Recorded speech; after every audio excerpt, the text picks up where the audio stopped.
باروخون رج بله سپاس که خالد که روز از گوتنا و داویه جیج بر کدام بداوی هات هون چوا تماشای وی روش دیگن بر بکوید چه یعنی ددم که داوی که میگوت براستی دروش که پر خراب و خطری داد جین هر روز پپ چون قربانی شر او وکو پیوست آلین کردی بر خونادنی یعنی بر بکوید چه دی بگیج کدری او روش دبیجم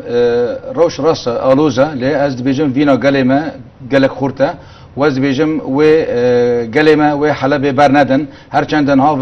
ود گرن عفرین و کوبانی لی دیسا از دوی باوری دما و گرنجه خو جبرگو نا ایرو هیجن یپگی هنه برخودانی وان هنه قهرمانتی وان هنه از بیجم بجبو وجی و بکاربن شروع جدا و گرن و مادان کی یپگی سوزا فارسنا گل دایی از وی باوری دما وی ببن اما دبیگو که خالد به باوری یعنی زیاده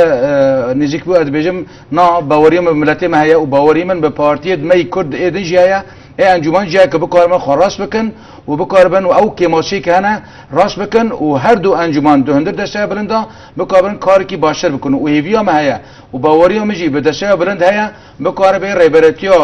رجاوه کردستان وکو حکومت کی دمیجی بکه و از گلک از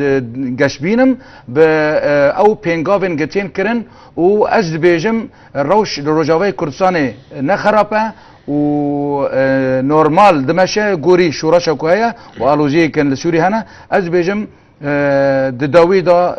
هیویا من نویسکار روشن بیرد ما رجاوا و ابن کردستانی هفکار بن و لگل راسیا بن و یک بنا گل کرد یک بنا تفگر کردی پیشگیری بکن بله گلک سپاس که خوزان افرینی روزنامه‌وان جبو هاتنا و او پیامین و سپاس کنم. ترسه هر وها نویسکار خالد جمیل محمد کوچه هولی ربایی که راست گرمه با ام گلک سپاس وج دیکن که خالد او دبیجن دم باش خبرت و خوش به. گلک سپاس. بله تماشاوان هجاب به بیای اماتن داویا برنامه خوی و جارجی حتی برنامه کدن و روزه و کدن ببینید خیر و خوشیده و دم باش.